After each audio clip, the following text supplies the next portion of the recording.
If you have heartburn or acid reflux, this is a must-watch video for you. Especially if you're on an acid blocker like Prilosec or Zantac, we have good news for you, so tune in.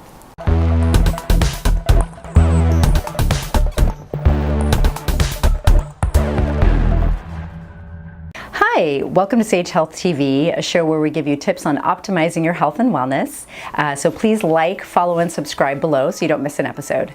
I'm Dr. Angela Yeagley here with Dr. Anastasia Jones, and today we're going to talk about a super exciting subject. Just kidding, probably not that exciting, but very relevant in this day and age, and that's acid reflux.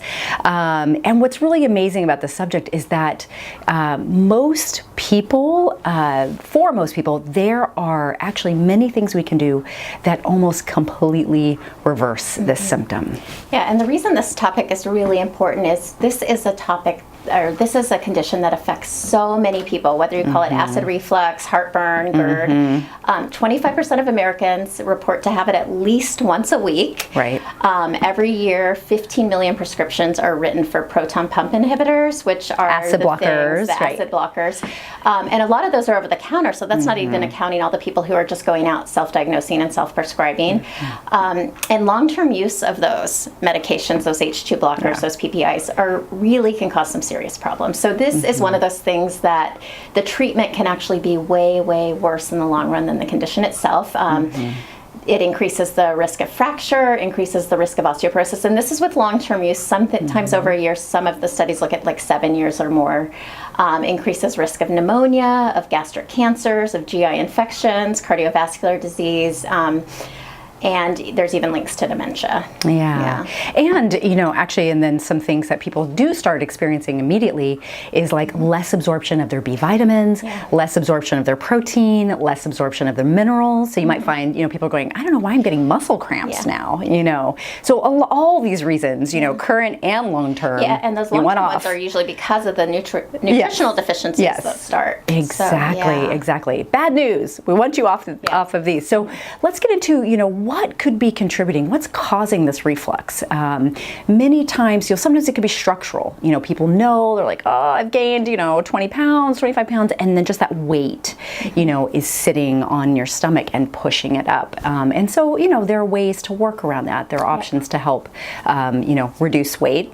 Others are, Yeah, another major cause for people can be either food sensitivities or food allergies, or even just foods that are triggers for that particular person, and things line up. So really common ones in terms of food allergies can be dairy, gluten, triggers, and these are things that either increase that reflux or actually lower or decrease the function of the lower esophageal sphincter, which is supposed to keep contents in the stomach and not coming back up the esophagus. And those are things like coffee, alcohol, spicy foods, mint, chocolate. Once again, it may not be all these things for every person, Red but wine.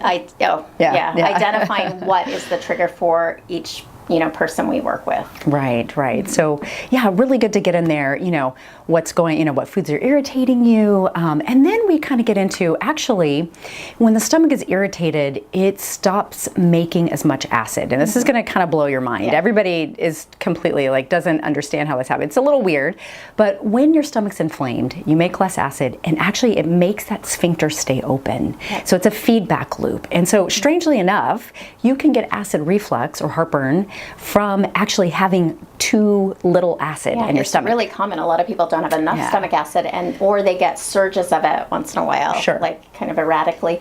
Other causes, a huge cause is stress, right? And there's a biochemical reason for this, but when we're stressed, we're in our sympathetic nervous system mode. We're running around, and we are not signaling our body to digest. There's that whole concept of rest and digest. So when you're calm, when you're eating slowly, chewing your food, all of that, your digestion is going to be so much better. But rushed and hurried eating is a huge, huge cause of reflux and GERD in our culture, which is a very rushed culture. We're all very, very busy.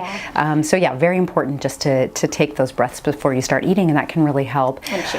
And chew, yes. And other things we look at using, I'm a huge fan of chewable licorice, as I know you are.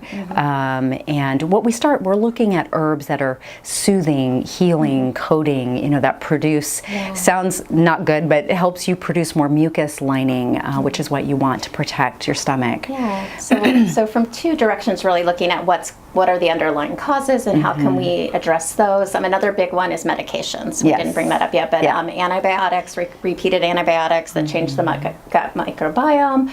And then NSAIDs, people who are taking a lot of things like ibuprofen, that really can cause some damage to the lining of the stomach and actually cause some dysfunction with acid production. Right. So. And then getting into, sometimes people will say catch something called H. pylori, which is a type of bacteria that also gets in there and starts inflaming those cells. And that actually can be diagnosed and tested for and then treated. Many times, a lot of times people need to be treated for that. So you know, if you have a reflux, especially long, like standing reflux that you can't quite pin down, like, why do I have this? I'm not really stressed and I'm not overweight. You really need to be tested for that. For foods and for H. pylori, really, and for SIBO, which we had talked about in another one of our shows, where we look at, is there an overgrowth of bacteria in the upper intestine that is actually increases basically like backflow and allows for pressure to go a lot of upwards, gas. And that's a huge one. So when it comes down to it, when we're talking about ways to identify and treat, there's a few kind of key takeaways. One, test for and eliminate food allergies or sensitivities. Slow down and be mindful when eating. And look at, you know, doing things that are soothing, you know, soothing for your gut, healing for your gut as well.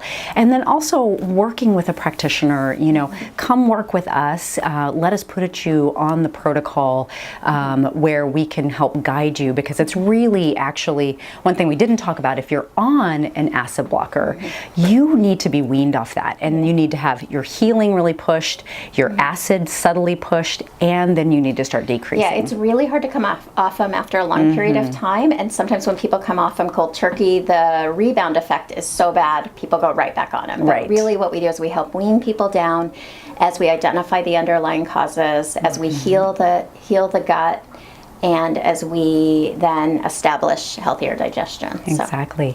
So thank you so much for joining us today. We always love to hear from you. Again, please like, follow, and subscribe below, and we will see you soon. Thanks so much.